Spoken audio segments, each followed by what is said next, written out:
एक बार की एक बात है। सीमा नाम की एक महिला थी। उसकी एक सास थी जिसका नाम रमा था, जो कि बहुत खर्चीली थी। सीमा जहाँ बचत पर जोर देती थी, वहीं उसकी सास कोई बचत नहीं करती और बेफजूल खर्च करती थी।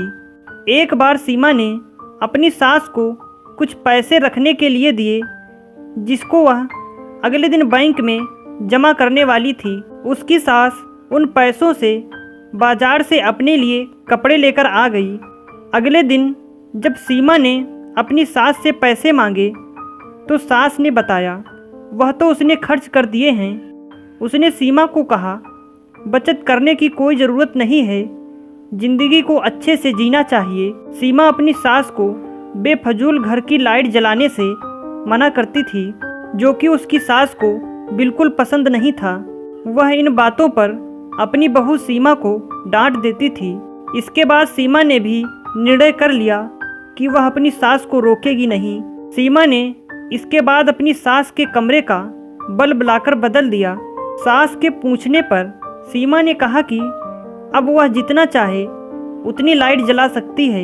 एक दिन सीमा की सास को पकोड़े खाने की इच्छा हुई। उसने सीमा को पैसे देकर कहा कि जाकर राजू हलवाई की दुकान से पकौड़े ले आए। कुछ देर में सीमा अपनी सास को पकोड़े लाकर देती है, जो उसको बहुत पसंद आते हैं। इसी तरह दिन बीते जा रहे थे और सीमा ने अपनी सास को फिजूल खर्च पर टोकना बंद कर दिया था। एक दिन सीमा की सास बीमार हो गई। उसको जब हॉस्पिटल में भर्ती कराया तो डॉक्टर ने एक बड़ी बीमारी बताकर शहर के हॉस्पिटल में रेफर करने को कहा। जब सीमा के पति ने डॉक्टर से इसका खर्च पूछा तो डॉक्टर ने 2 लाख बताया। यह सुनकर सीमा का पति और उसकी सास बहुत दुखी हो गए कि इतने पैसे हम कहां से लाएंगे। लेकिन सीमा ने डॉक्टर को अपनी सास को शहर के डॉक्टर को रेफर करने को कहा, जिससे उसके पति और सास हैरान हो गए।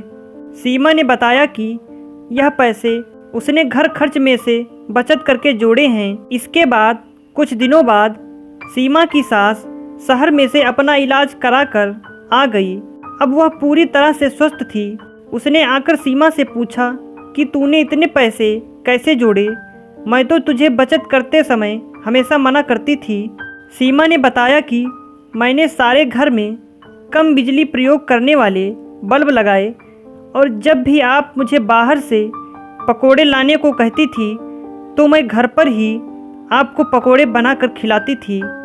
उसने सीमा की बहुत तारीफ की और खुद भी आगे से पैसे बचाने का निर्णय लिया। अगर आपको हमारी कहानी अच्छी लगी तो लाइक और शेयर ज़रूर करें और ऐसे ही कहानियाँ सुनने के लिए हमारे चैनल को सब्सक्राइब करना बिल्कुल ना भूलें।